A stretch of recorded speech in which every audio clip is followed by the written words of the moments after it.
Durante la celebración de mi cumpleaños número 75, alcancé a escuchar a mi nuera murmurar: «Ojalá este sea el último». Sonreí en silencio, sin decir palabra. Al día siguiente, hice una llamada que lo cambió todo. Si estás viendo este video, suscríbete y comenta desde dónde lo estás viendo. La fiesta había sido idea de Julián, mi único hijo, quien siempre insistía en que había que celebrar a mamá como se merece. Fue un evento elegante, realizado en la casa que diseñé hace 40 años y que poco a poco se volvía ajena mientras Rebeca la redecoraba a su antojo, habitación por habitación. Me disculpé de una charla con antiguos colegas para ir al baño. Sentía las piernas más pesadas de lo normal, un síntoma que se había intensificado desde la muerte de mi hermana Elaine hace 3 años. Al caminar por el pasillo, escuché voces que salían del despacho de mi hijo. «Ojalá este sea su último cumpleaños», dijo Rebeca, levantando su copa de champaña al brillo de la luz. «Ya tengo planeado cómo convertir su estudio en el vestidor más espectacular». Me quedé inmóvil, agarrándome de la pared para no caer. Paciencia, cariño. La voz de Julián, mi defensor, mi orgullo, me atravesó con una frialdad quirúrgica. El doctor dice que su corazón no aguantará mucho más, y cuando pase, todo esto será oficialmente nuestro. Brindaron y rieron, con suavidad. 50 años diseñando estructuras me habían enseñado a medir la resistencia bajo presión.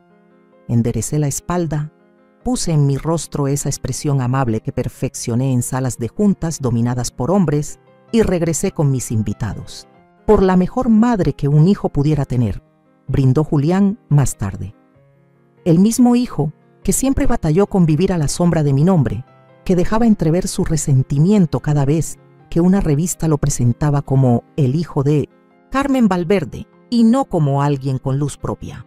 Sonreí, asentí, y por primera vez en muchos años, mis ojos vieron con total claridad. Lo comprendí todo. Cómo Julián, desde la muerte de Elaine, había ido tomando el control poco a poco. Primero con la tecnología, luego con mis enredos financieros y al final, manipulando mi medicación para mi delicado corazón. Aquella noche, sola en mi cuarto, me quedé mirando el techo. Julián siempre fue ambicioso, ansioso por recibir esa aprobación que su padre le negó. Mi difunto esposo había resentido mi éxito y ahora veía ese mismo resentimiento reflejado en nuestro hijo. Al amanecer, observé por la ventana cómo Julián y Rebeca salían a su rutina diaria. Esperé hasta que Marta me trajo el desayuno. Marta, quien ha estado conmigo 30 años, quien me cuidó cuando tuve neumonía y Elaine no pudo venir, cuya hija fue a la universidad gracias a una ayuda silenciosa que le di tras la muerte de su esposo. «Marta», le susurré, «tengo que contarte algo terrible y necesito tu ayuda». Su mirada cambió. Primero preocupación, luego comprensión, mientras le contaba todo sin vacilar. Ella respondió: «Señora Valverde, he notado cómo han estado cambiándole sus medicamentos. Sospechaba que algo no andaba bien desde hace meses, pero no sabía cómo decírselo.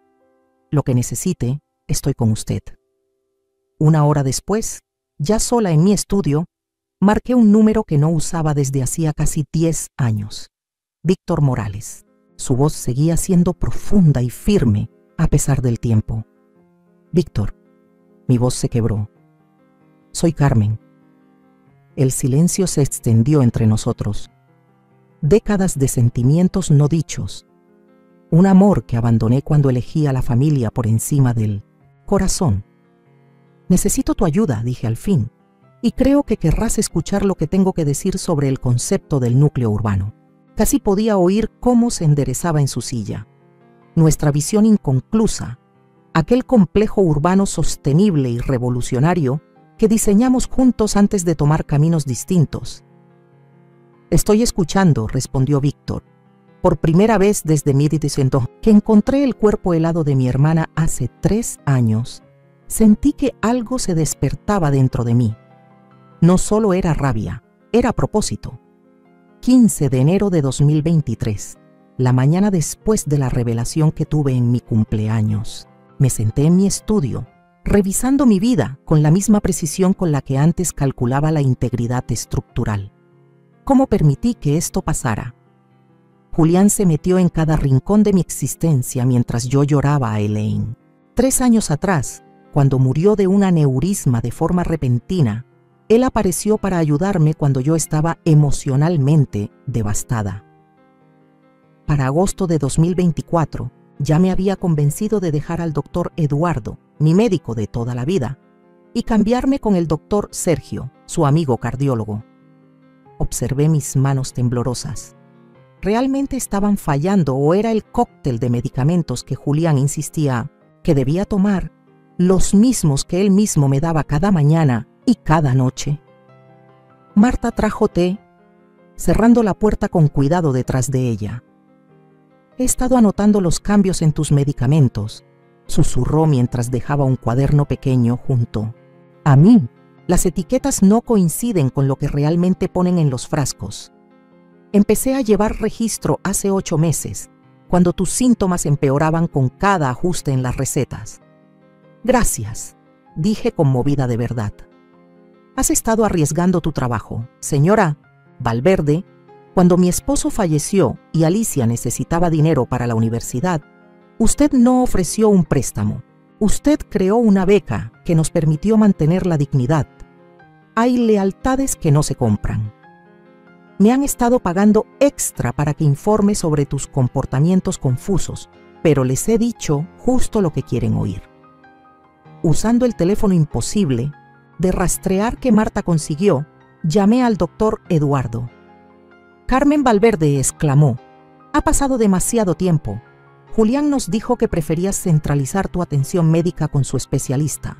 Edward, necesito tu ayuda con discreción.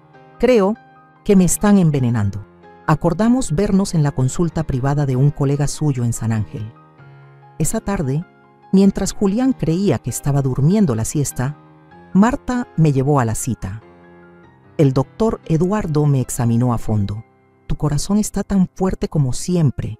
Carmen, los temblores, la confusión y la debilidad que estás sintiendo son consistentes con toxicidad anticolinérgica y posiblemente una sobredosis de benzodiazepinas, no con problemas cardíacos.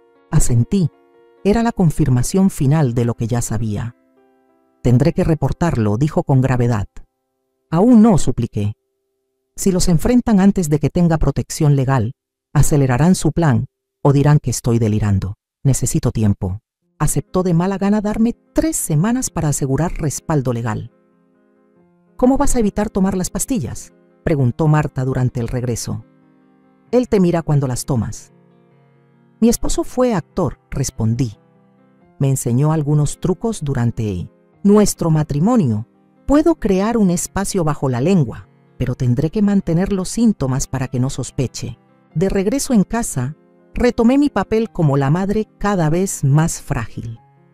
Esa noche, Julián trajo mis medicamentos con su falsa preocupación de siempre, parándose junto a mí mientras colocaba las pastillas en mi boca, tomaba un sorbo de agua y fingía tragar, escondiendo los comprimidos en el bolsillo que había creado bajo mi lengua.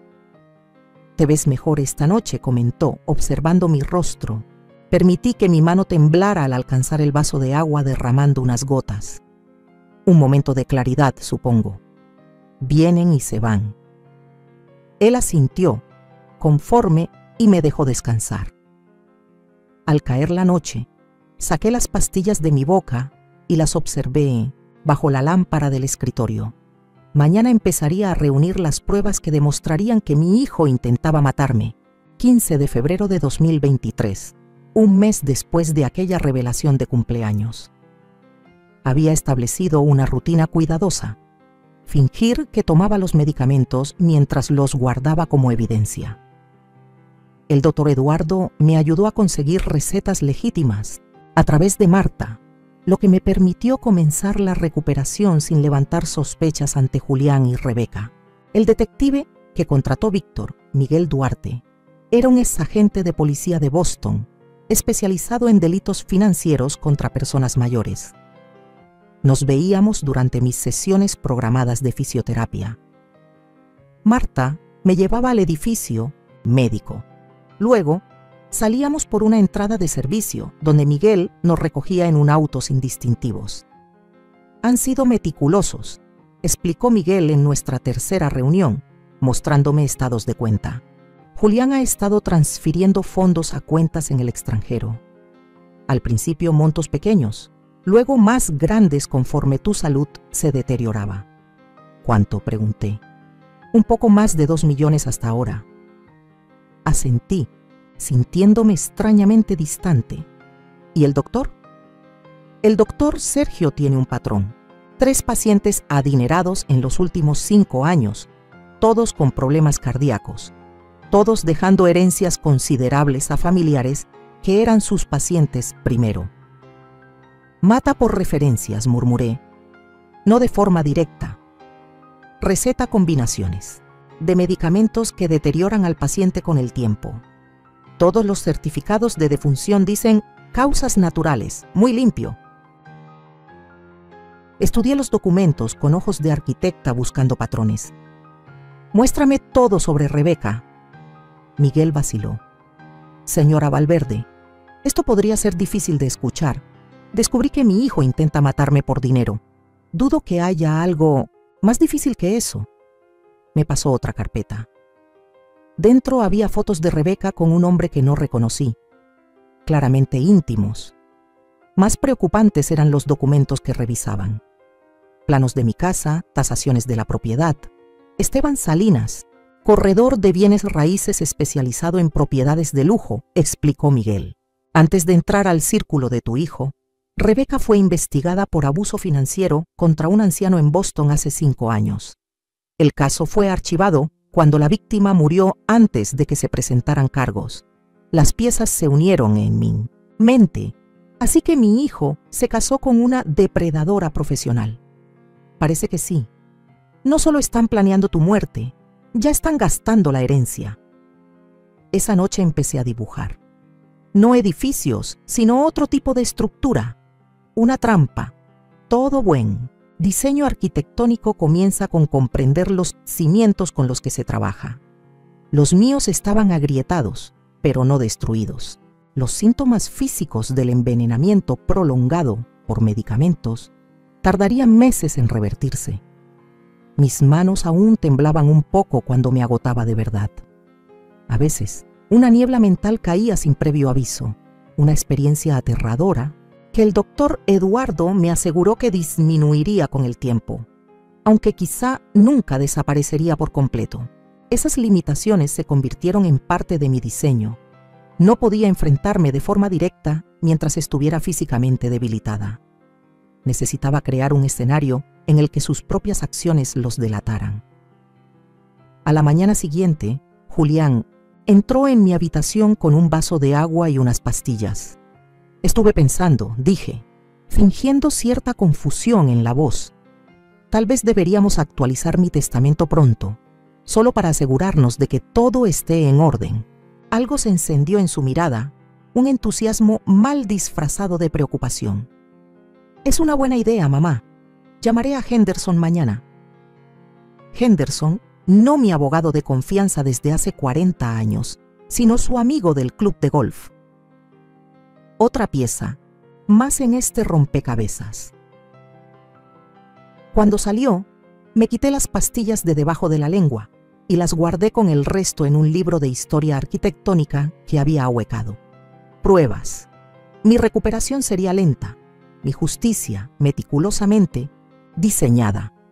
Como buena arquitecta, sabía que apresurarse compromete la integridad estructural. 10 de marzo de 2023. Casi 2 meses después de haber descubierto la traición, mi aparente deterioro físico seguía ocultando con cuidado mi mejoría real. Había perfeccionado el arte de parecer más débil cuando Julián y Rebeca me observaban y aprovechaba los momentos en que no me supervisaban para recuperar fuerzas. Hoy representaba un avance crucial. Mi reunión con Richard Anderson, uno de los abogados más implacables de ciudad especializado en leyes de protección al adulto, Mayor Víctor había coordinado la cita en su oficina del centro, disfrazándola como otra consulta médica. Señora Valverde, dijo Richard tras revisar las pruebas, lo que su hijo y su nuera están haciendo constituye abuso hacia una persona mayor, fraude financiero y posiblemente intento de homicidio. Deberíamos acudir a las autoridades de inmediato. Todavía no, repliqué. Una batalla legal prematura sería larga, desgastante y podría no garantizar la justicia total que busco. Julián tiene contactos importantes en esta ciudad. Necesito un caso sólido, a prueba de todo, y una estrategia que impida que se beneficien de sus actos. Richard entornó los ojos con cautela. ¿Exactamente qué es lo que tiene en mente? Leí. Conté mi plan, observando cómo su escepticismo inicial se transformaba poco a poco en una admiración renuente. Es poco convencional, admitió, pero con potencial para funcionar. La transferencia de la propiedad a una fundación educativa es particularmente elegante, legalmente sólida y difícil de impugnar una vez ejecutada. Y el momento en que se haga público es clave. Todo debe estar listo antes de que se den cuenta de lo que ocurre. Después de la reunión, Víctor me llevó de regreso al centro médico donde Marta me esperaba. Estás tomando riesgos muy grandes. Carmen dijo con preocupación en la voz. Estoy eliminando riesgos, Víctor. Cada día que sigo bajo su control es un día más en el que podrían decidir adelantar sus planes. El proyecto del centro urbano fue una visión que compartimos, un concepto revolucionario de desarrollo urbano que integraba vida sostenible y espacios comunitarios. Lo diseñamos juntos antes de que nuestros caminos se separaran, tanto profesional como personalmente, hace décadas. The Carrington Group, una corporación de desarrollo progresista, me contactó directamente 3 meses antes de mi cumpleaños, sin saber de mi supuesto deterioro, ya que había logrado mantenerlo en secreto fuera del círculo familiar. ¿Ellos no saben lo que está pasando contigo?, preguntó Víctor. Mi situación es, en gran parte, una invención de Julián y su médico, corregí. Profesionalmente he mantenido poco contacto, pero una reputación firme. En casa, mantenía la actuación, permitiendo que Julián me ayudara a revisar documentos financieros que no me dejaban leer a fondo. Cada interacción era una prueba, documentada cuidadosamente gracias al sistema de vigilancia que Miguel instaló durante un fin de semana, en el que Julián y Rebeca asistieron a una gala benéfica en Monterrey. El sistema estaba magistralmente oculto. Microcámaras escondidas en las luminarias que yo misma había diseñado hace décadas. Dispositivos de audio integrados al intercomunicador de la casa. Como arquitecta original, conocía cada rincón, cada conducto, cada punto posible para vigilancia que resultaba invisible para quien no había concebido el espacio. Aquella noche, escuché a Julián hablando por teléfono con el doctor Sergio a través del sistema de vigilancia. Ella está preguntando sobre actualizar su testamento, dijo Julián con la voz tensa. ¿Ya es momento de ajustar su medicación otra vez? Concleste entonces. Cuidado, respondió Sergio. La combinación que estamos usando ya está cerca de su máxima efectividad, sin mostrar señales claras de toxicidad. No queremos levantar sospechas con una caída repentina o una hospitalización. La sociedad con West Ridge requiere un capital al que ahora no tengo acceso. Necesitamos acelerar. La paciencia te ha llevado hasta aquí, Julián. Si te apresuras ahora, lo arriesgas todo. Me estaba quedando sin tiempo, pero ellos también. Los documentos de la fundación estaban casi listos. El contrato con Carrington preparado para firmar. Y Isabel Chen, una fiscal en ascenso cuya madre trabajó conmigo al inicio de su carrera en arquitectura. Había aceptado revisar mi expediente, 5 de abril de 2023, casi 3 meses dentro de mi resistencia encubierta. Los estragos físicos del envenenamiento prolongado por medicamentos seguían apareciendo de formas inesperadas. Algunas mañanas despertaba con la mano derecha completamente dormida. Otros días, las palabras desaparecían por momentos de mi mente episodios aterradores que el doctor Eduardo me aseguraba que irían disminuyendo poco a poco. «Necesita comer, señora Valverde», insistió Marta mientras dejaba una bandeja junto a mi mesa de dibujo, donde seguía trabajando en los planos del núcleo urbano. Alcé la vista, dándome cuenta de que otra vez había olvidado almorzar. 3 meses con la medicación adecuada habían mejorado mucho mi estado, pero los efectos residuales del envenenamiento exigían una gestión cuidadosa. Comidas constantes, buena hidratación y descansos estratégicos. La gente de Carrington quedó impresionada, dijo Víctor durante nuestra llamada diaria segura. Comprenden tus limitaciones físicas actuales, pero valoran más tu visión arquitectónica que tu capacidad de visitar las obras en persona. Y la fundación ya quedó establecida desde ayer. La Fundación Valverde para Jóvenes Arquitectos es ahora legalmente la propietaria de tu propiedad. Julián no podrá tocarla, aunque no lo descubrirá hasta que se presenten públicamente los documentos, lo cual podemos demorar hasta nuestra confrontación. Me permití un instante de satisfacción. La lista de invitados a la cena confirmada. 24 asistentes, entre ellos los ejecutivos de Carrington, Isabel Chen y varios críticos influyentes de arquitectura. Y el anuncio del ascenso de Julián, su oficina confirmó que planea anunciar que será socio en Westridge Development, un puesto que exige la inversión sustancial que ha estado desviando de mis cuentas. Esa noche, Rebeca tocó la puerta de mi estudio, algo inusual. «Carmen, he estado pensando en el aniversario de tu primer gran encargo, que es el mes que viene», dijo con una calidez cuidadosamente ensayada. «¿Y si organizamos una cena especial en el Club Reforma? Julián acaba de obtener la membresía y sería encantador celebrarte ahí». Parpadeé fingiendo desconcierto, aunque por dentro me deleitaba con lo predecibles que eran. Estaban montando, sin saberlo, el escenario perfecto para desenmascararse. «Sería maravilloso, querida», respondí, con la voz quebrada en su justa medida. «Qué detalle tan hermoso que lo recuerdes». Cuando se fue, le escribí a Marta. «Están organizando su propio evento. 15 de mayo, momento ideal». Esa noche, desde la ventana, observé a Julián en una acalorada llamada en el patio. Más tarde accedí a la grabación mediante el sistema de vigilancia. «Está tardando demasiado», decía Julián. «Sergio dice que hay que acelerar». «Sí, sé que es arriesgado, pero la sociedad con Westridge necesita capital de inmediato». «¿La fundación? No, eso solo fueron palabras. Nunca cumplió. Qué poco me conocía». A la mañana siguiente, Julián me trajo la medicina con una pastilla nueva, un poco más grande, con un leve tinte verdoso. «El doctor Sergio recomendó un suplemento para mejorar tu circulación», explicó con naturalidad.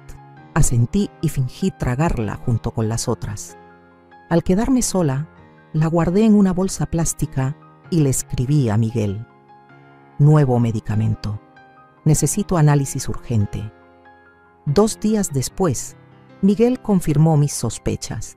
Era una dosis más alta, del mismo fármaco que me provocaba los síntomas, pero esta versión aceleraría el deterioro del corazón y los riñones. Ellos ya no iban a esperar más. Yo tampoco. Durante la semana siguiente, cerré todos los detalles de mi contraataque con Víctor, Miguel y Richard. Mientras tanto, me sumergí en los diseños del centro urbano, dejándome llevar por ese flujo creativo que siempre había definido mi carrera.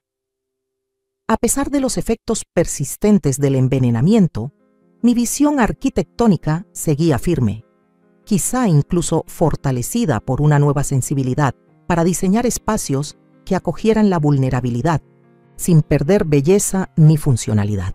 La cuenta regresiva hacia el 15 de mayo había comenzado. En los proyectos arquitectónicos, la última fase antes de presentar una obra siempre exige máxima precisión. Mi venganza no merecía menos. 10 de mayo de 2023, 5 días antes del enfrentamiento. La transformación debía ser tanto física como estratégica. Para la cena en el Club Reforma, necesitaba representar en mi cuerpo el cambio que ya vivía por dentro. Una declaración visual tan potente como cualquier edificio que haya concebido. Demasiado severo, comentó Víctor mientras me probaba un traje negro de diseñador en su penthouse, donde me preparaba en secreto. Aunque mi recuperación había sido notable, aún no era completa. Los temblores regresaban cuando me fatigaba y ciertos lapsos mentales requerían la paciencia de Víctor. No estoy yendo a un funeral, coincidí, aunque en muchos sentidos sí lo hacía. El funeral de esa mujer pasiva y manipulada en la que me dejé convertir. Optamos por un vestido carmesí, con cortes precisos, arquitectónicos, que proyectaban fuerza, no fragilidad. Mi cabello plateado, que Julián siempre había preferido en un estilo suave y maternal, ahora caía en una melena pulida y sofisticada que enmarcaba mi rostro con autoridad. «No te van a reconocer», dijo Víctor, con un tono de asombro en la voz. Exactamente ese es el punto. Practiqué caminar con los tacones medianos que había elegido. Fue todo un reto después de meses de deterioro físico intencional, pero necesario para el efecto dramático que queríamos lograr. 3 horas antes de la cena, me reuní con Isabel, Chen en su oficina para cerrar los últimos detalles. Los oficiales estarán vestidos de civil, ubicados en las salidas, me explicó. No vamos a hacer arrestos esta noche. Oficialmente es una recopilación de información, pero su presencia debería evitar cualquier escándalo. Y la documentación. Acarició una carpeta de cuero. Todo está aquí: registros financieros, pruebas médicas, transcripciones de vigilancia, suficiente para iniciar el proceso, aunque construir un caso completo tomará tiempo. La justicia avanza despacio, señora Valverde, especialmente cuando los responsables tienen conexiones poderosas. Asentí, comprendiendo. No espero resultados inmediatos, señorita Chen. He diseñado suficientes edificios para saber que las bases sólidas importan más que una construcción rápida. Marta me ayudó a alistarme en el penthouse de Víctor, ocultando cuidadosamente el dispositivo médico que el doctor Eduardo insistió en que usara. Una precaución necesaria, considerando los efectos cardíacos persistentes del medicamento que me habían administrado. No sabrán ni qué los golpeó, susurró mientras abrochaba las perlas de mi madre alrededor de mi cuello, esas mismas que Rebeca ya había reclamado como suyas. Al llegar al Club Reforma, en el auto de Víctor, vi a Julián y a Rebeca recibiendo a los invitados en la entrada. Mi hijo impecable en un traje nuevo. Rebeca brillando de joyas. Algunas las reconocí de mi propia colección, al parecer ya en su poder. ¿Lista?, preguntó Víctor, ofreciéndome su brazo. Sentí una oleada momentánea de mareo, uno de los efectos impredecibles que aún me dejaba el envenenamiento. Respiré hondo, centrando mi mente. Llevo casi 4 meses diseñando este momento. Coordinamos nuestra entrada a la perfección. Justo cuando todos los invitados ya habían llegado, en el instante exacto en que Julián empezaba a mostrar su inquietud por mi ausencia, el maître nos anunció: el señor Víctor Morales y la señora Caroline Valverde. El salón se giró. Vi cómo el reconocimiento se dibujaba lentamente en los rostros, seguido por la confusión y luego el asombro. Caminé con toda la dignidad que mi cuerpo en recuperación pudo reunir, la cabeza en alto, los pasos firmes y seguros, cada centímetro de mí mostrando a la reconocida arquitecta que alguna vez había captado la atención en conferencias internacionales de diseño. ¿Mamá? Julián parecía haber visto a un fantasma. Y en cierto modo así era. El fantasma de la mujer que había intentado borrar. Julián. Rebeca. Asentí con frialdad. Gracias por organizar este evento tan bonito. Los ojos de Rebeca se movieron entre Víctor y yo, como si pudiera ver los cálculos formándose detrás de su maquillaje. Impecable. Te ves bien. Es increíble lo que puede hacer la medicina adecuada, respondí con una sonrisa que no decía nada, pero revelaba todo. Durante el primer plato, observé a Julián luchar por reconciliar a la madre frágil y confundida que había dejado en casa esa mañana con la mujer segura de sí misma, que ahora recibía elogios de sus colegas. Cuando llegó el postre, Julián golpeó su copa. Tengo un anuncio que hacer. 15 de mayo de 2023, la noche del ajuste de cuentas. Mientras Julián compartía la noticia de que se convertiría en socio en Westridge, capté la mirada de Víctor. Un leve asentimiento pasó entre nosotros. Felicidades, Julián, dije cuando terminó. Yo también tengo un anuncio. Los ejecutivos de Carrington y mi equipo legal entraron en escena como si hubieran estado esperando entre bastidores, lo cual, en efecto, era cierto. Me complace anunciar el lanzamiento oficial del concepto de núcleo urbano, dije, mi voz llenando con facilidad la ahora silenciosa sala. Un proyecto de renovación urbana de 120 millones de dólares que transformará el antiguo distrito industrial. Carpetas elegantes aparecieron en cada lugar, entregadas por el personal de servicio previamente instruido. Pero eso no es todo, continué, saboreando el tono pálido en el rostro de Julián. También me enorgullece anunciar la creación de la Fundación Valverde para Jóvenes Arquitectos, que desde el mes pasado es la nueva propietaria de mi residencia, preservada a perpetuidad como un centro educativo. La copa de champán de Rebeca se detuvo a medio camino de sus labios y finalmente dije, asintiendo a Isabel Chen, quien avanzó con su portafolio, creo que hay asuntos legales que requieren atención inmediata. La reacción fue inmediata y devastadora. Mientras Isabel entregaba en silencio a Julián los documentos legales detallando las investigaciones por fraude financiero, manipulación médica y conspiración, observé cómo se desmoronaba la fachada cuidadosamente construida durante años. Esto es absurdo, balbuceó él, alzando la voz mientras hojeaba los papeles. Mi madre está confundida. Lo ha estado por meses. Pregunten a su doctor. El doctor Sergio está siendo interrogado en este momento por la junta médica, respondió Isabel con calma. Su cooperación podría reducir considerablemente sus propios cargos. Rebeca, siempre pragmática, ya empezaba a tomar distancia. Julián se encargaba de todas las decisiones médicas, dijo con prisa. Yo casi nunca participaba en esas conversaciones. Sin embargo, las transcripciones de vigilancia, marcadas con precisión por el equipo de Isabel, desmintieron esa afirmación. De inmediato, los invitados a la cena, incómodos ante el drama que se desarrollaba ante ellos, comenzaron a retirarse discretamente. Los ejecutivos de Carrington, en cambio, permanecieron firmes a mi lado, dejando claro con su presencia dónde estaba ahora el verdadero poder. Julián, con la desesperación reemplazando al asombro, intentó una última jugada. Madre, claramente, no estás bien. Hablemos de esto mañana cuando hayas descansado. Lo miré directo a los ojos. Nunca he tenido la mente más clara, Julián. Casi 4 meses de tu veneno necesitaron 3 de recuperación, pero ahora estoy totalmente en condiciones de tomar mis propias decisiones. ¿Veneno? Eso es absurdo.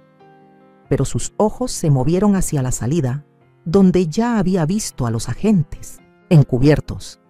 Tenemos el análisis de los medicamentos, intervino Isabel con tranquilidad. Y Marta ha dado una declaración completa sobre los cambios en las pastillas que presenció. Al escuchar el nombre de Marta, el rostro de Julián se ensombreció. Esa entrometida. Cuidado, interrumpí. Tu situación ya es bastante frágil como para que además sumes intimidación a testigos. Rebeca, al ver que todo su plan se desmoronaba, optó por otra estrategia. Se alejó de Julián, sus tacones de diseñador resonando con firmeza sobre el mármol. Necesito ir al baño, murmuró, alcanzando su bolso. Señora Valverde, dijo Isabel en voz baja. Mi colega estará encantada de acompañarla. Asintió hacia una detective que se adelantó con una sonrisa profesional.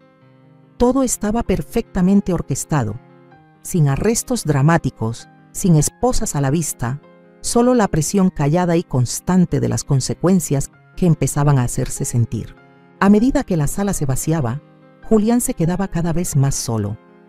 Sus nuevos socios se alejaban con gestos incómodos, los lazos invisibles del estatus social recalculándose a plena vista. «Acabas de destruir mi carrera», dijo cuando ya casi no quedaba nadie, la ira sustituyendo su pánico anterior. «No, Julián, tú mismo la destruiste junto con nuestra relación. El día que decidiste que mi muerte era un precio aceptable para tu ascenso». Por primera vez, no lo negó. «Nunca entendiste lo que fue ser tu hijo. Siempre a tu sombra sin alcanzar nunca la medida». Papá lo entendía. Él también lo sentía. Mencionar a mi difunto esposo, quien en efecto luchó con mi éxito, fue un intento calculado de herirme. Antes lo habría logrado, ahora lo vi simplemente como otra manipulación. El 15 de julio de 2023, 2 meses después del enfrentamiento, en el Club Reforma, estaba sentada frente a Isabel Chen en la oficina de la Fiscalía, revisando nuevas pruebas.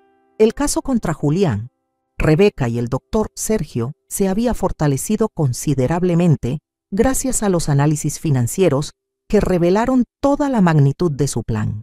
La evidencia sobre los medicamentos es particularmente condenatoria, explicó Isabel mientras desplegaba los informes de laboratorio. Las combinaciones prescritas por el doctor Sergio mostraban claramente la intención de inducir síntomas que imitaban demencia e insuficiencia cardíaca. Estudié los informes con una frialdad clínica. Ya no sentía esa traición visceral que, en su momento, me había devorado, junto con las mentiras de Julián. Hemos rastreado poco más de $2 millones transferidos desde tus cuentas a Offshore Holdings. El tribunal ha congelado todo a la espera del juicio. Mi hijo ahora vive en un departamento alquilado, después de que le pidieran tomarse una licencia en Westridge Development. Su oferta de sociedad se desvaneció en cuanto la noticia de la investigación se esparció por los círculos profesionales cerrados de Ciudad. Y Rebeca, que se está quedando con su hermana en Monterrey, intenta hacerse pasar por otra víctima, diciendo que Julián la manipuló. Sonreí con frialdad. Las grabaciones de métodos de vigilancia cuentan otra historia. Isabel asintió. Su abogado se ha acercado a nosotros para hablar sobre un posible acuerdo de cooperación. Está dispuesta a testificar contra Julián y el doctor Sergio a cambio de cargos reducidos. Es una táctica común en casos tan complejos como este. ¿Vale la pena considerarlo?, pregunté. Puede ser. Su testimonio reforzaría el caso contra los otros dos, especialmente contra Sergio. Los crímenes médicos son notoriamente difíciles de procesar sin el testimonio de alguien desde dentro. Más tarde ese mismo día, me reuní con el equipo de Carrington en sus oficinas del centro. Mi primera junta de negocios formal en años. Mi recuperación avanzaba con constancia, aunque ciertas limitaciones persistían. Todavía me cansaba con facilidad y a veces perdía palabras a mitad de frase.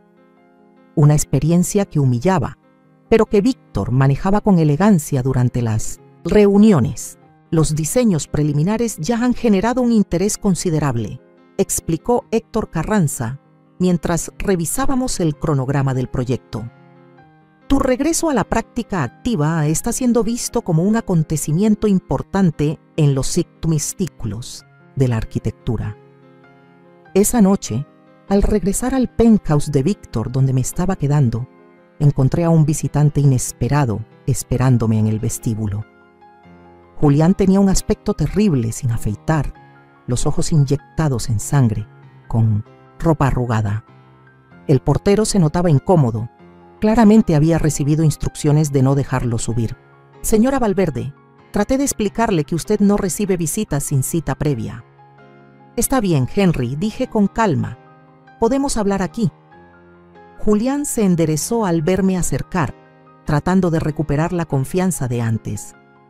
Mamá, esto ya fue demasiado lejos. La ropa sucia de la familia se está volviendo un espectáculo público. El intento de asesinato no es ropa sucia, Julián. Es un delito grave, se estremeció. Eso es una exageración. Sí, manejé tus medicamentos y tus finanzas porque estabas empezando a confundirte. Tal vez el enfoque del doctor Sergio fue agresivo. Basta.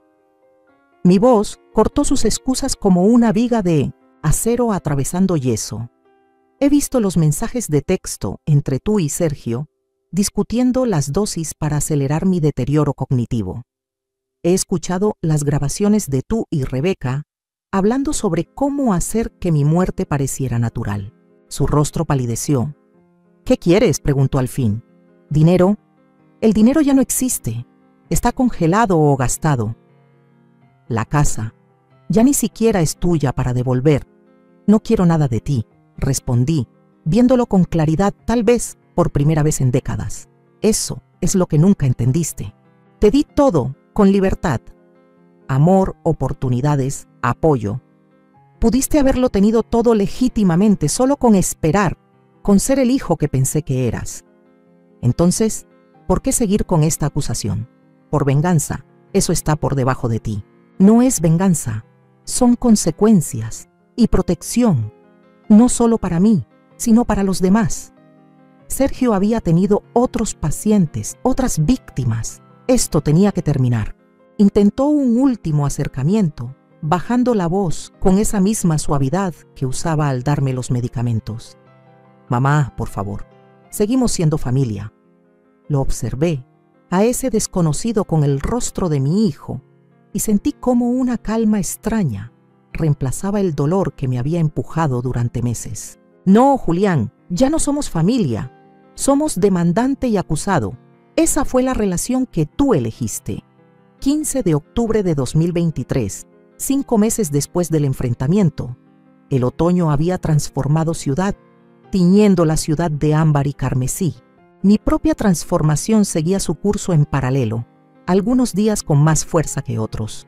Los efectos persistentes del envenenamiento aparecían de forma impredecible, pero con menor frecuencia. Están ofreciendo un acuerdo, explicó Isabel Chen durante nuestra reunión semanal en su oficina. El proceso legal había avanzado con una precisión meticulosa, aunque mucho más lento de lo que uno ve en la televisión. ¿Cuáles son los términos?, pregunté, dejando a un lado los planos del núcleo urbano que había estado revisando. Para Julián, declaración de culpabilidad por abuso financiero a un adulto mayor, fraude y tentativa de agresión agravada, 8 años, con posibilidad de libertad condicional después de 5. Ella deslizó el documento sobre el escritorio. Para Rebeca, culpabilidad por conspiración y fraude financiero. 3 años, con opción de libertad condicional tras 18 meses. Estudié la propuesta y el doctor Sergio, 6 años y la revocación permanente de su licencia médica. Está cooperando a fondo, brindando información sobre otros casos similares. La idea de otras víctimas mayores me revolvió el estómago. ¿Qué me recomiendas? Isabel se recostó en su silla con expresión mesurada. La evidencia es sólida, pero los juicios son impredecibles y pueden extenderse por años. Esto garantiza consecuencias sin someterte a un proceso público prolongado, donde los abogados defensores sin duda atacarían tu estabilidad mental. Reflexioné cuidadosamente sobre sus palabras. Un juicio significaría testificar, revivir la traición, tener que defender mi cordura, exponer humillaciones privadas. Lo consideraré, respondí, guardando el documento en mi portafolio. Esa noche Víctor y yo cenamos en su terraza con vista al lago Michigan. En los 5 meses desde que me mudé a su habitación de invitados, nuestra relación se había convertido en una compañía cómoda. Nada romántico. Esos sentimientos pertenecían a otra vida, cuando éramos jóvenes arquitectos, con ambiciones paralelas, pero tal vez algo más valioso había nacido: respeto mutuo y comprensión. Estás muy callada esta noche, observó mientras servía más vino. Pensando en la oferta de declaración, le expliqué los términos. Parte de mí quiere rechazarla, exigir las penas máximas. Víctor asintió. Se entiende. ¿Qué te detiene? La practicidad. Un juicio sería agotador. Podría dañar la fundación y el proyecto núcleo urbano. Hice una pausa. Y quizás simplemente ya estoy lista para construir algo nuevo en vez de seguir demoliendo lo viejo. Más tarde esa noche, incapaz de dormir, me encontré en mi mesa de dibujo. Víctor había convertido un rincón de su biblioteca en un estudio para mí, con la iluminación especializada que prefiero. Estaba bocetando modificaciones para el centro comunitario del núcleo urbano cuando sonó mi celular. El número era desconocido. Señora Valverde. La voz de una mujer vacilante. Soy Rebeca. Apreté el lápiz con fuerza. ¿Cómo conseguiste este número? Eso no importa. Necesitaba hablar contigo antes. Ella dudó, antes de aceptar el acuerdo con la fiscalía. Me quedé callada, esperando. Quiero que sepas que no fue idea mía. Lo de los medicamentos. Su voz tenía esa sinceridad ensayada que reconocí de tantas interacciones sociales. Julián y el doctor Sergio organizaron todo. Yo solo seguí la corriente. Las grabaciones dicen otra cosa. Rebeca, las grabaciones pueden malinterpretarse. Una pausa. Te llamo porque quiero que sepas que encontré claridad en todo esto. Crecimiento espiritual. Casi me reí de lo absurdo.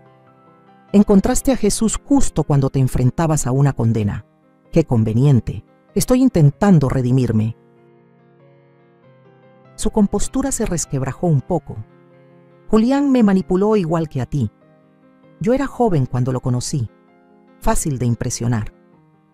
Tenías 34 años, una maestría de Northwestern y una investigación previa por abuso financiero a ancianos en Millennium Center, Boston. Dejé que eso calara antes de seguir. Miguel Duarte es muy meticuloso. Su respiración se cortó por un momento. Ese caso fue cerrado. Sí, tu víctima murió antes de que se presentaran cargos. La conveniencia parece ser tu especialidad. La farsa de arrepentimiento desapareció de su tono. Crees que ganaste, ¿verdad? La gran Carmen Valverde, de nuevo en la cima. Pero Julián tenía razón en algo. Vas a morir sola en ese ático estéril, rodeada de tus preciados planos en lugar de una familia. Prefiero morir rodeada de planos honestos que de una familia falsa. Rebeca, 15 de enero de 2026, un año después de descubrir la traición. La Fundación Valverde para Jóvenes Arquitectos te da la bienvenida. La placa de piedra grabada brillaba bajo la luz invernal mientras los reporteros se reunían para la inauguración oficial de mi antigua casa, ahora convertida en un centro educativo para estudiantes de arquitectura. El momento fue cuidadosamente elegido, justo un año desde que escuché el deseo de cumpleaños que selló el destino de Rebeca. Marta se mantenía orgullosa a mi lado, ahora directora administrativa de la fundación en lugar de empleada del hogar. Detrás de nosotras, 20 estudiantes becados, la primera generación de la fundación, esperaban el corte de listón. Señora Valverde, ¿qué se siente al ver su hogar transformado de esta manera?, gritó un reportero de Architectural Digest. Me acerqué al micrófono, cuidando el equilibrio. Uno de los efectos persistentes del envenenamiento con medicamentos era un ocasional vértigo, aunque menos frecuente que meses atrás. La arquitectura siempre ha tratado sobre la transformación, convertir una visión en estructura, ideas en espacios donde se desarrollan vidas. Este edificio ha sido transformado muchas veces, primero de tierra a hogar, luego de hogar a campo, de batalla. Hice una pausa, mirando directamente a los ojos de varios reporteros. Ahora su transformación final y más importante, de residencia privada a legado público. La reportera del Ciudad Tribune levantó la mano. ¿Y su hijo? ¿Algún comentario sobre su sentencia del mes pasado? Isabel Chen, que estaba cerca, se movió para intervenir, pero levanté ligeramente la mano. Mi hijo tomó sus decisiones. Los tribunales ya dictaron las consecuencias. Hoy no se trata de destruir, sino de construir. Estos estudiantes, dije señalando a los jóvenes arquitectos detrás de mí, representan el porvenir. Ellos son Lone, que importa ahora. El proceso legal terminó más rápido de lo esperado, en gran parte por la abrumadora evidencia y porque el acusado finalmente aceptó los acuerdos de culpabilidad. A Julián le dieron 8 años, a Rebeca 3 y al doctor Sergio 6, además de la revocación permanente de su licencia médica. Lo más importante fue que el equipo de Isabel usó la cooperación de Sergio para iniciar investigaciones sobre 3 muertes sospechosas más de ancianos adinerados. Después de la ceremonia, Víctor me guió por lo que alguna vez fue mi casa. La transformación era asombrosa. Mi estudio, que Rebeca pensaba convertir en un closet, ahora albergaba tecnología de diseño de última generación. El comedor formal donde Julián solía darme mis medicinas ahora era una sala de conferencias. ¿Se siente raro?, preguntó Víctor mientras nos deteníamos en lo que había sido mi dormitorio, hoy convertido en una biblioteca de consulta. Menos de lo que imaginaba, le confesé. Se siente correcto. Esa misma noche, el equipo de Carrington organizó una recepción en sus oficinas para celebrar el inicio de la construcción del primer edificio del núcleo urbano. A mis 76 años, me encontré siendo el centro de atención de una manera que no vivía desde hacía décadas. No como una reliquia curiosa, sino como una profesional activa y respetada. Las innovaciones en el diseño del centro comunitario son impresionantes, comentó el director de sustentabilidad del Departamento de Planeación Urbana, especialmente la integración del centro de bienestar con los recursos de empleo. Sonreí. La arquitectura no se trata solo de edificios. Se trata de diseñar sistemas que ayuden al florecimiento humano. Mientras me movía entre la multitud, recibiendo felicitaciones y comentando detalles técnicos, me vi reflejada en una pared de espejo. La mujer que me devolvía la mirada no se parecía en nada a la persona frágil y reducida que había sido un año antes. Mi postura era erguida, mi mirada firme, aunque mi mano aún temblaba de vez en cuando, un recordatorio permanente de lo vivido. Mi apretón de manos seguía fuerte. Héctor Carranza alzó su copa para llamar la atención. Quiero proponer un brindis por Carmen Valverde, cuya visión para núcleo urbano no solo transformará el paisaje de nuestra ciudad, sino también su tejido social. Mientras los aplausos llenaban la sala, sentí una emoción compleja que tardé un momento en reconocer. Orgullo. No ese orgullo defensivo que alguna vez sentí por los logros de Julián, tratando desesperadamente de ver mi legado en él. Este era distinto, más puro. Orgullo por una obra bien concebida y bien ejecutada.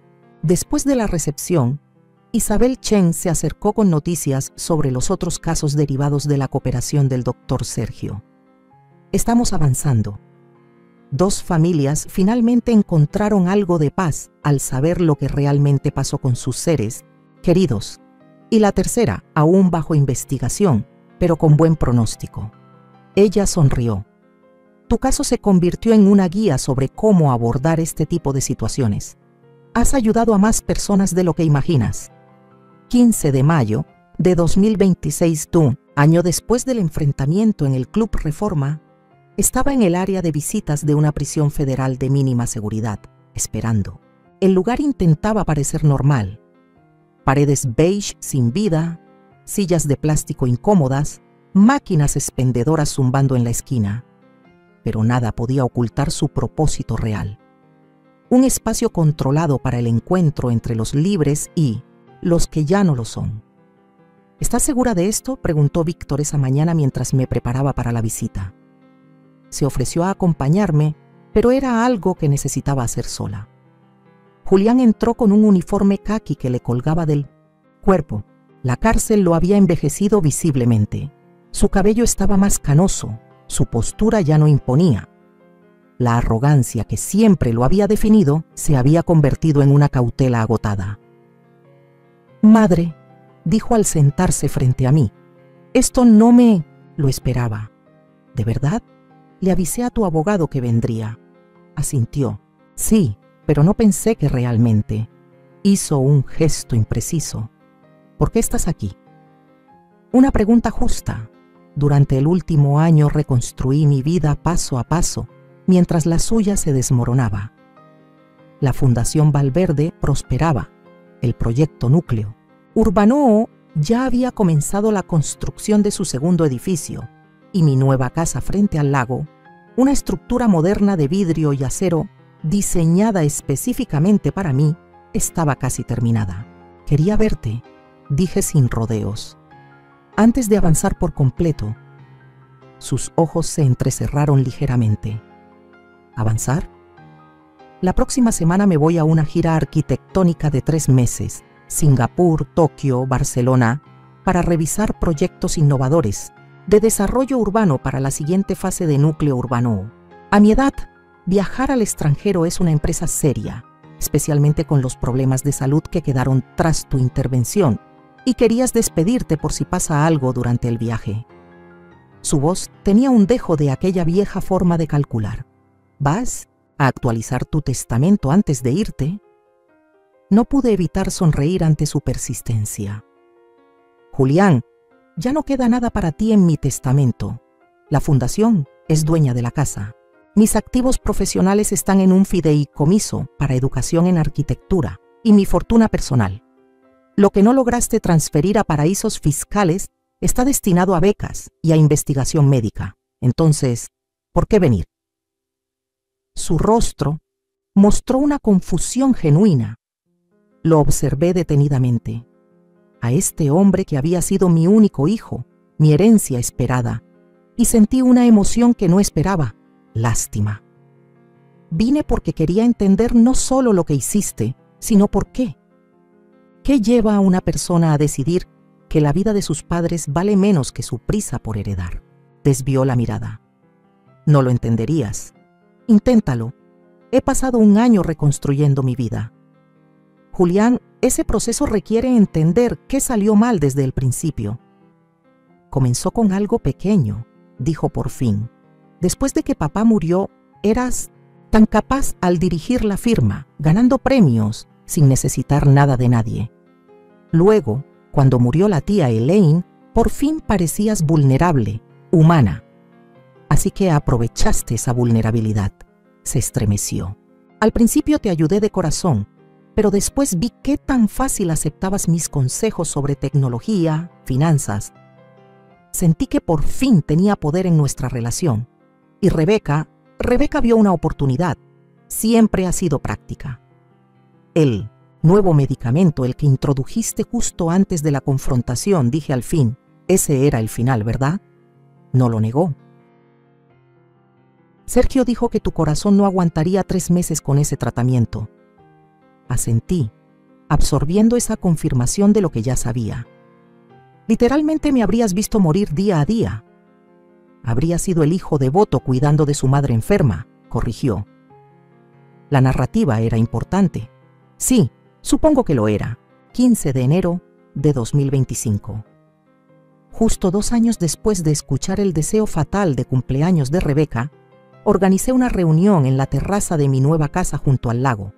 Una estructura modernista de vidrio, acero y madera cálida que acomodaba mis limitaciones físicas ocasionales mientras enfatizaba la fortaleza y la claridad. Por Carmen Valverde y la segunda fase de Núcleo Urbanoo, brindó Héctor Carranza mientras el pequeño grupo aplaudía. Los últimos 2 años no solo transformaron mis circunstancias, sino también mi comprensión de lo que realmente importa. Mi recuperación del envenenamiento se había estabilizado 6 meses antes. Los temblores en mi mano derecha serían permanentes, igual que los lapsos cognitivos ocasionales y la resistencia reducida. Pero esas limitaciones se habían convertido en partes integradas de mi existencia, no en rasgos que me definieran. Las estadísticas del impacto comunitario son impresionantes, comentó Isabel Chen al revisar el informe del proyecto. Ahora, jueza federal, tras su exitosa acusación en lo que los medios llamaron el caso Valverde, seguía siendo una aliada valiosa. Víctor, llegando tarde de una reunión, se unió a nosotros en la terraza. En los 2 años desde mi resurgimiento, Nuestra relación se había convertido en algo que ninguno de los dos había previsto. Una alianza entre iguales con casas separadas, pero vidas entrelazadas. «Perdón por la demora», dijo, aceptando una copa de Marta. Los inversionistas de Singapur tenían dudas sobre las métricas de sostenibilidad. Mientras las conversaciones fluían a mi alrededor, me tomé un momento para observar a este grupo. No éramos familia de sangre, pero sí una comunidad unida por decisión propia y un propósito compartido. Marta y su hija, ahora directora educativa de la Fundación, Miguel Duarte, quien había pasado de ser detective a consultor de seguridad de la misma, la primera generación de becarios egresados con el apoyo de la beca Valverde, Tonto, Isabel y su familia. «Un brindis por Héctor Carranza», dijo alguien alzando de nuevo su copa. Sonreí, pero negué con la cabeza. «Soy arquitecto, Héctor. Nosotros construimos, no hablamos». «Tonterías», replicó Víctor. «He estado en suficientes presentaciones tuyas con clientes para saber que no es cierto». Cediendo ante sus ánimos, me acerqué al borde de la terraza, donde el lago se extendía frente a nosotros, con el perfil de ciudad visible a lo lejos. Hace exactamente 2 años, me encontré ante la elección entre aceptar un final ya planeado o diseñar un nuevo comienzo. Como arquitecto, la respuesta era obvia. Señalé hacia el modelo del núcleo Urbanú que estaba expuesto, cerca. «Nosotros construimos». Un murmullo de acuerdo recorrió el grupo, pero lo que he aprendido desde entonces es que los diseños más importantes no son edificios ni proyectos. Son las conexiones entre las personas, las bases de la confianza, los marcos del propósito, las estructuras de sentido que creamos juntos. Cuando los invitados se fueron, Víctor se quedó, ayudando a Marta a recoger las últimas copas, a pesar de sus protestas. «Pareces pensativo», comentó mientras nos sentábamos a contemplar la luz de la luna sobre el lago. «Ayer recibí una carta de Julián», le expliqué. «La primera en 18 meses. El rostro de Víctor se endureció. ¿Qué quería?» «Informarme que el próximo año será elegible para libertad condicional. Completó varios programas de rehabilitación, encontró la religión, escribió unas memorias sobre dinámicas familiares tóxicas». «¿Vas a contestarle?», negué con la cabeza. «Ya no hay nada que decir. Hay edificios que tras un daño estructural profundo no pueden ser rescatados. Solo se reconocen como ruinas, se estudian por sus fallas y se dejan atrás». Víctor asintió. Como siempre comprendía. «¿Algún arrepentimiento?», preguntó por fin. Me tomé la pregunta en serio. Las secuelas físicas del envenenamiento seguían presentes.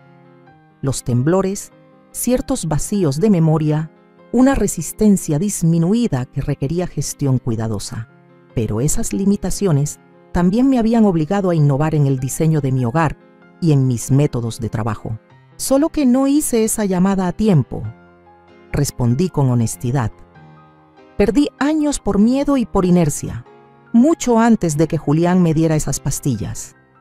Víctor tomó mi mano, entrelazando sus dedos con los míos. Tenemos el ahora y lo estamos aprovechando bien. Dentro de mi hogar perfectamente diseñado, los planos arquitectónicos de la tercera fase del núcleo Urbanú estaban listos para su revisión mañana. Sobre mi escritorio esperaban las solicitudes de los próximos becarios. El temblor ocasional en mis manos era un recordatorio permanente de lo que estuvo a punto de perderse. Pero como buen arquitecto, había integrado esa realidad estructural en mi diseño en vez de fingir que no existía. «Por las segundas oportunidades», dije alzando mi copa una última vez. «Y por los arquitectos que las construyen», respondió Víctor. Contra el horizonte de ciudad, donde los edificios que diseñé hace décadas se alzaban junto a creaciones más nuevas, acepté la verdad que me había salvado. Nunca es demasiado tarde para rediseñar tu vida. Ahora, tengo curiosidad por ustedes que escuchan mi historia. ¿Qué harían si estuvieran en mi lugar? ¿Alguna vez han pasado por algo similar?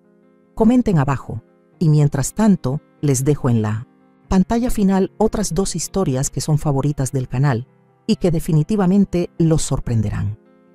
Gracias por ver hasta el momento.